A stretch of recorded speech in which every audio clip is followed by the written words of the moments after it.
1. I learned from my grandfather, Verus, to use good manners, and to put restraint on anger.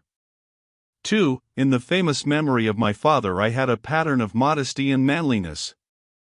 3. Of my mother I learned to be pious and generous, to keep myself not only from evil deeds, but even from evil thoughts, and to live with a simplicity which is far from customary among the rich. For I owe it to my great-grandfather that I did not attend public lectures and discussions, but had good and able teachers at home, and I owe him also the knowledge that for things of this nature a man should count no expense too great. 5. My tutor taught me not to favor either green or blue at the chariot races, nor, in the contests of gladiators, to be a supporter either of light or heavy armed. He taught me also to endure labor, not to need many things, to serve myself without troubling others, not to intermeddle in the affairs of others, and not easily to listen to slanders against them. 6. Of Diognetus I had the lesson not to busy myself about vain things, not to credit the great professions of such as pretend to work wonders, or of sorcerers about their charms, and their expelling of demons and the like, not to keep quails, for fighting or divination, nor to run after such things, to suffer freedom of speech in others, and to apply myself heartily to philosophy. Him also I must thank for my hearing first Bacchius, then Tandisus and Martianus, that I wrote dialogues in my youth, and took a liking to the philosophers' palate and skins, and to the other things which, by the Grecian discipline, belong to that profession. 7. To Rusticus I owe my first apprehensions that my nature needed reform and cure, and that I did not fall into the ambition of the common sophists, either by composing speculative writings or by declaiming harangues of exhortation in public. Further, that I never strove to be admired by ostentation of great patience in an ascetic life, or by display of activity and application, that I gave over the study of rhetoric, poetry, and the graces of language, and that I did not pace my house in my senatorial robes, or practice any similar affectation. I observed also the simplicity of style in his letters, particularly in that which he wrote to my mother from Sinuessa. I learned from him to be easily appeased, and to be readily reconciled with those who had displeased me or given cause of offense, so soon as they inclined to make their peace, to read with care, not to rest satisfied with a slight and superficial knowledge, nor quickly to assent to great talkers. I have him to thank that I met with the discourses of Epictetus, which he furnished me from his own library. 8. From Apollonius I learned true liberty, and tenacity of purpose, to regard nothing else, even in the smallest degree, but reason always, and always to remain unaltered in the agonies of pain, in the losses of children, or in long diseases. He afforded me a living example of how the same man can, upon occasion, be most yielding and most inflexible. He was patient in exposition, and, as might well be seen, esteemed his fine skill and ability in teaching others the principles of philosophy as the least of his endowments. It was from him that I learned how to receive from friends what are thought favors without seeming humbled by the giver or insensible to the gift. 9. Sextus was my pattern of a benign temper, and his family the model of a household governed by true paternal affection, and a steadfast purpose of living according to nature. Here I could learn to be grave without affectation, to observe sagaciously the several dispositions and inclinations of my friends, to tolerate the ignorant and those who follow current opinions without examination. His conversation showed how a man may accommodate himself to all men and to all companies, for though companionship with him was sweeter and more pleasing than any sort of flattery, yet he was at the same time highly respected and reverenced. No man was ever more happy than he in comprehending, finding out, and arranging in exact order the great maxims necessary for the conduct of life. His example taught me to suppress even the least appearance of anger or any other passion, but still, with all this perfect tranquility, to possess the tenderest and most affectionate heart, to be apt to approve others yet without noise, to have much learning and little ostentation. 10. I learned from Alexander the grammarian to avoid censuring others, to refrain from flouting them for a barbarism, solecism, or any false pronunciation. Rather was I dexterously to pronounce the words rightly in my answer, confining approval or objection to the matter itself, and avoiding discussion of the expression, or to use some other form of courteous suggestion. 11. Fronto made me sensible how much of envy, deceit, and hypocrisy surrounds princes, and that generally those whom we account nobly born have somehow less natural affection. 12. I learned from Alexander the Platonist not often nor without great necessity to say, or write to any man in a letter, that I am not at leisure, nor thus, under pretext of urgent affairs, to make a practice of excusing myself from the duties which, according to our various ties, we owe to those with whom we live. 13. Of Catullus I learned not to condemn any friend's expostulation even though it were unjust, but to try to recall him to his former disposition, to stint no praise in speaking of my masters, as is recounted of Domitius and Athenodorus, and to love my children with true affection. 14. Of Severus, my brother, I learned to love my kinsmen, to love truth, to love justice. Through him I came to know Thracia, Helvidius, Cato, Dion, and Brutus. He gave me my first conception of a commonwealth founded upon equitable laws and administered with equality of right, and of a monarchy whose chief concern is the freedom of its subjects. Of him I learned likewise a constant and harmonious devotion to philosophy, to be ready to do good, to be generous with all my heart. He taught me to be of good hope and trustful of the affection of my friends. I observed in him candor in declaring what he condemned in the conduct of others, and so frank and open was his behavior, that his friends might easily see without the trouble of conjecture what he liked or disliked. 15. The counsels of Maximus taught me to command myself, to judge clearly, to be of good courage in sickness and other misfortunes, to be moderate, gentle, yet serious in disposition, and to accomplish my appointed task without repining. All men believed that he spoke as he thought, and whatever he did, they knew it was done with good intent. I never found him surprised or astonished at anything. He was never in a hurry, never shrank from his purpose, was never at a loss or dejected. He was no facile smiler, but neither was he passionate or suspicious. He was ready to do good, to forgive, and to speak the truth, and gave the impression of unperverted rectitude rather than of a reformed character. No man could ever think himself despised by Maximus, and no one ever ventured to think himself his superior. He had also a good gift of humor.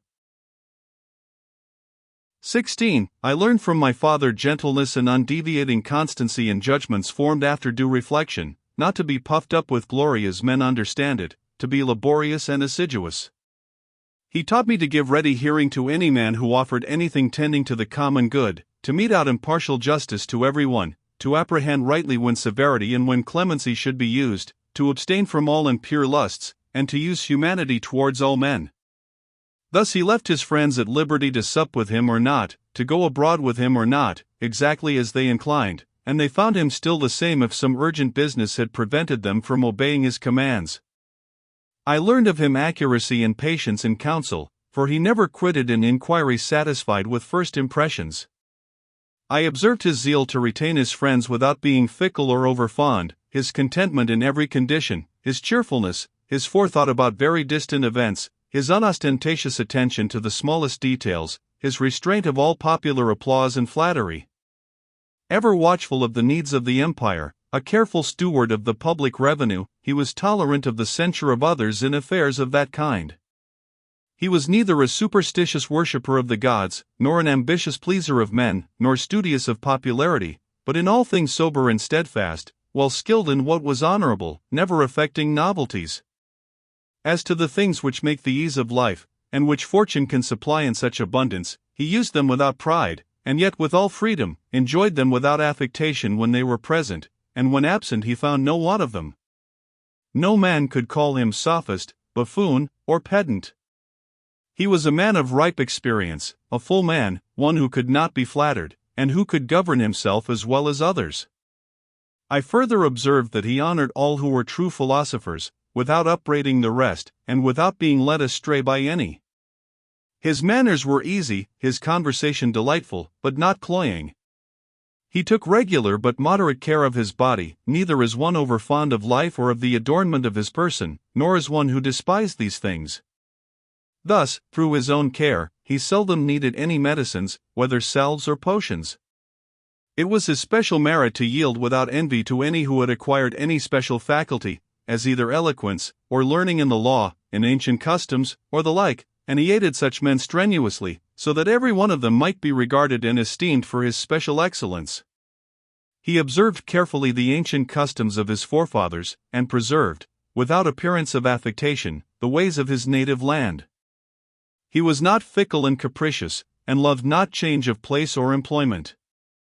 After his violent fits of headache he would return fresh and vigorous to his wonted affairs. Of secrets he had few, and these seldom, and such only as concerned public matters. He displayed discretion and moderation in exhibiting shows for the entertainment of the people, in his public works, in largesses and the like, and in all those things he acted like one who regarded only what was right and becoming in the things themselves, and not the reputation that might follow after. He never bathed at unseasonable hours, had no vanity in building, was never solicitous either about his food or about the make or color of his clothes, or about the beauty of his servants. His dress came from Lorium, his villa on the coast, and was of Lanuvian wool for the most part. It is remembered how he used the tax collector at Tusculum who asked his pardon, and all his behavior was of a piece with that.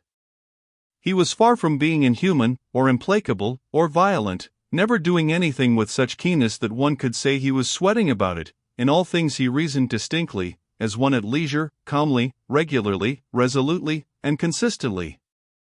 A man might fairly apply that to him which is recorded of Socrates, that he could both abstain from and enjoy these things, in want whereof many show themselves weak, and, in the possession, intemperate. To be strong in abstinence and temperate in enjoyment, to be sober in both, these are qualities of a man of perfect and invincible soul, as was shown in the sickness of Maximus. 17. To the gods I owe it that I had good grandfathers and parents, a good sister, good teachers, good servants, good kinsmen, and friends, good almost all of them. I have to thank them that I never through haste and rashness offended any of them, though my temper was such as might have led me to it had occasion offered. But by their goodness no such concurrence of circumstances happened as could discover my weakness. I am further thankful that I was not longer brought up with my grandfather's concubine, that I retained my modesty, and refrained even longer than need have been from the pleasures of love.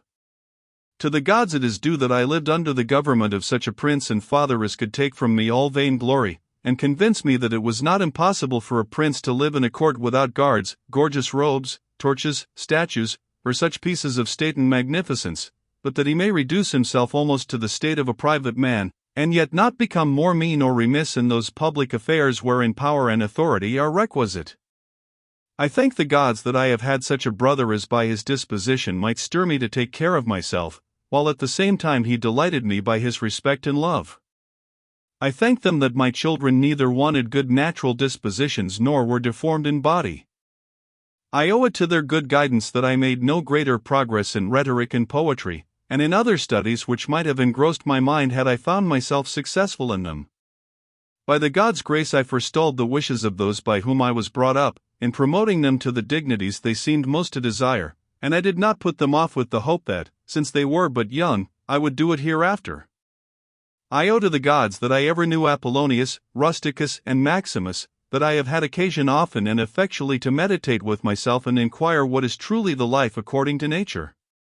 And, as far as lies within the dispensation of the gods to give suggestion, help, or inspiration, there is nothing to prevent my having already realized that life.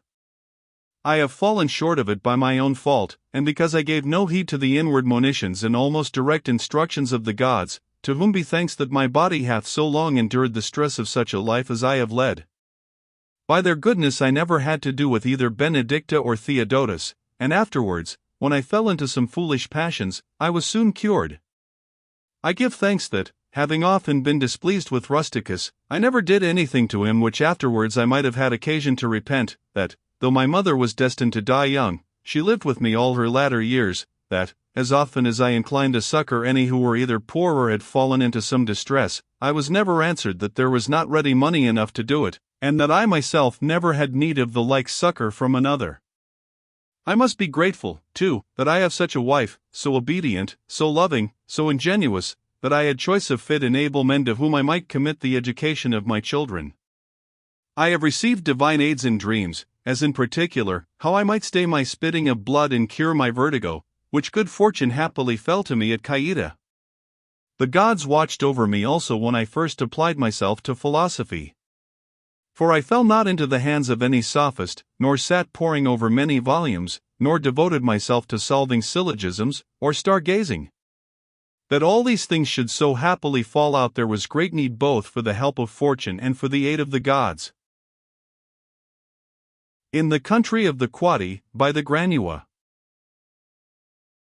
End of the first book.